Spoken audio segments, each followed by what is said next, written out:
I'll be showing you step by step how to set up the Studio theme for your Shopify store. This theme makes it really easy to create a stylish Shopify store, and it's really designed for artists and people selling collections of products. So to install it, you just need to head to the Shopify theme store here. I filtered by free, and you can just search for Studio in the top right here as well. So let's click on that, and to get this installed on your Shopify store, just need to click on Try Theme. So it's going to add it to our online store theme section, and then it's going to redirect us automatically to our Shopify admin. And so it's going to open up the online store section and themes. So once it's installed, you should see it listed here under our draft themes, but it's not going to publish it automatically. In order to actually make our customizations, let's give you an overview of the Shopify theme editor, and we can do so by clicking Edit Theme. And this same process is going to apply no matter what theme you're using for your Shopify store. So if I hit Edit Theme here, it's going to open up the theme editor. And overall, everything's going to look super basic when you first open it up, and it's going to look nowhere near the demo you would have seen. And that's because we need to go in and add all the personal touches to our theme and to give it the design and brand elements to actually make it look really nice. So if you've never used the Shopify theme editor before, all themes follow the same overall layout.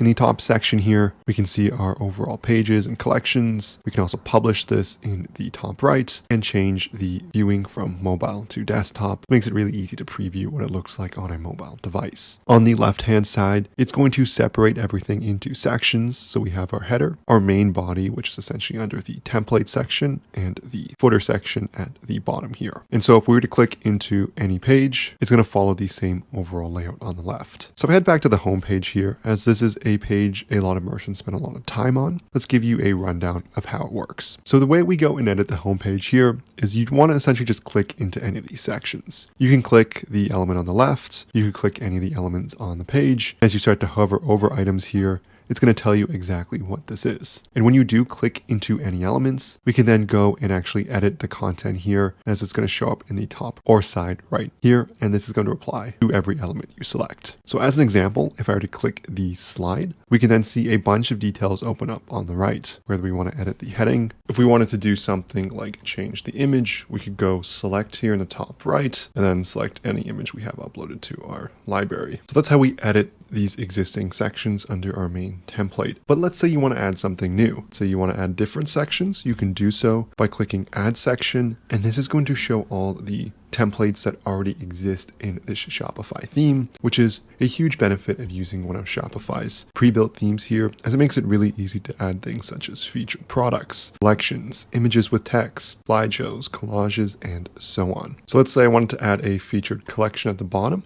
I could hit that section, and then I could see the featured collection here. I can then go and actually select it by clicking on the element, select, and then selecting a pre-existing collection I have in my Shopify store. Let's say I want to add this camping collection. I hit save, it should preload. However, it looks like there's actually no products in this collection. As if I click on it here, I don't see any. So let's just go and add one example product. Hit save. Now I can see it showing up here. You could also change the heading if you wanted by typing it in here, the heading size, description, and there is truthfully quite a few details here in terms of the exact styling you want for each of these sections. But to prevent this video from being too long, I won't go into exact details on editing each of these, but if you'd like me to, let me know in the comments. Next up is moving around any of the sections. So if you're on the left-hand side menu, you can simply just drag and drop where you want things to show up. It makes it really easy to rearrange your different templates of your store. So that's the basics of how we edit our homepage here. What makes this really easy is this same process is going to apply to any of our pages. So if we head to the top here and click on this little drop down, we can either search for pages or we could click into here to head to specific templates. As an example, if we want to take a look at our product page template, as this is something that's going to be used for a lot of our sales pages, as we'll probably be linking products directly to here, we want to make sure this looks exactly how we want it to. And so under the template, it's going to have the product information, so we can either add different blocks or drag them around depending on how we want them to appear. So if you click add block, it's going to show you some existing templates. And if you're using any Shopify apps that have additional elements you can add in, you can simply select apps and then click here, add these into your page. We can also add additional sections to our product pages. So let's say on each product page, I want to add a specific featured collection. It's going to show up on each product page of our website, as a user might be looking at this specific product, but I want to feature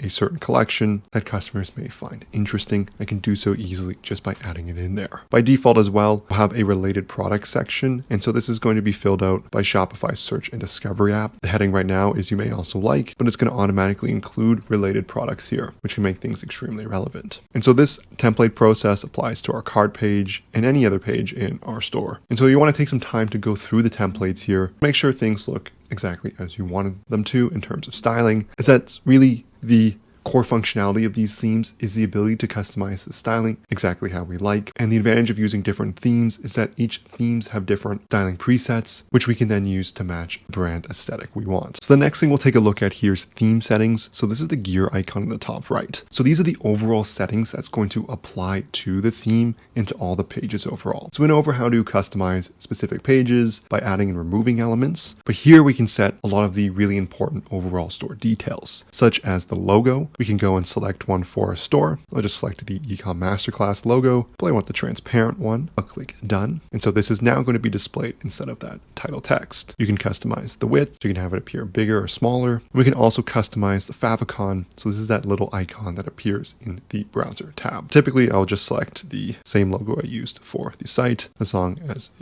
we can also customize the overall theme colors. And so the way the Shopify themes do these is through color schemes. So by default, you have 5 color schemes. And if we click into any of them, you can select the corresponding colors from the background, the text, the button background, outline, and the shadow for the button. And so we have quite a few pre-built color schemes here, but you can very easily just go and change these to how your store should look. The most important thing you should be tracking for your Shopify store is how much profit you're actually making. And there's many complicated ways to do so, which typically require a lot of messy spreadsheets. However, I've made it dead simple for you with my very own app called PRODKIT. It's a one-click profit calculator that integrates directly with your Shopify store. So all you have to do is select the date range you're looking for once set up, and it's going to calculate everything you need to see your final profit and how much money you're actually making, including syncing in all your ad spend, cost of goods sold, as well as many other costs and integrations. It includes a ton of different analytics and metrics so you can start making smarter business decisions. There's a link in the description below where you can start a 15-day free trial to test drive everything for yourself. You can also find it in the Shopify App Store by searching up PRODKIT and then taking a look for this logo in the top left here. So again, there's a link in the description below and make sure you check that out. One quick thing to note is that by default, a lot of the sections have a certain color scheme already used. So if we were to just click into this example image with text, it's using the scheme 1 and the container is using scheme 3. You can go and individually set which scheme to use for the colors here. And this makes it really easy. So instead of editing the colors for every specific element in your store, you can control them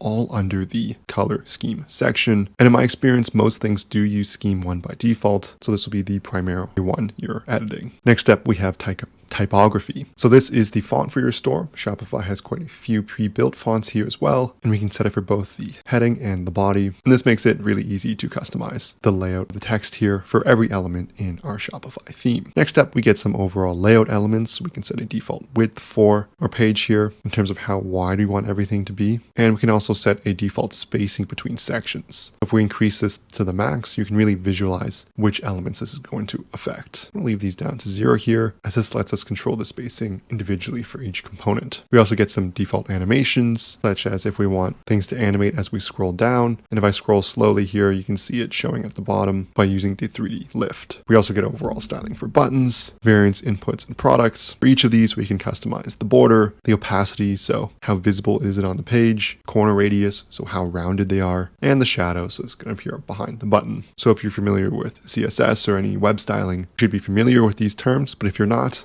I wouldn't worry too much here, as if we're styling something like the buttons as an example, you can just click into anywhere there is a button. And if you just play around with the settings, such as if we turn our opacity down to 30, you can see the net effect of how it's going to look. So if we set it to 0, you can see how it's harder to see the border there. If we set it to 100, the border is extremely visible. So if you just play around with these here, you'll have a clear understanding of what they all are. I won't go through all of these specific settings here, as there are quite a few different ones, and they make it really easy just to edit the overall theming of your store. One specific setting I do want to call out though is the cart setting, as this is going to show how the cart is displayed for users. such as if we want a drawer, and if I click add to cart, it's going to appear up as a drawer on the side. They also have a specific cart page, so it's going to take you to the cart page directly if I click add to cart. To back to theme settings, and there's also a pop-up notification. And so this is specifically how you want this to look for your store, as it's a main part of the conversion funnel for any store. You do want to make sure that it's functioning how you want it to. And once you're done with all of these settings, you can hit save, and this is going to lock those all in. In terms of publishing, you can just click publish here, or if you would like, you can head back to exit and you can click publish on your theme here. And this makes it the live theme for your store,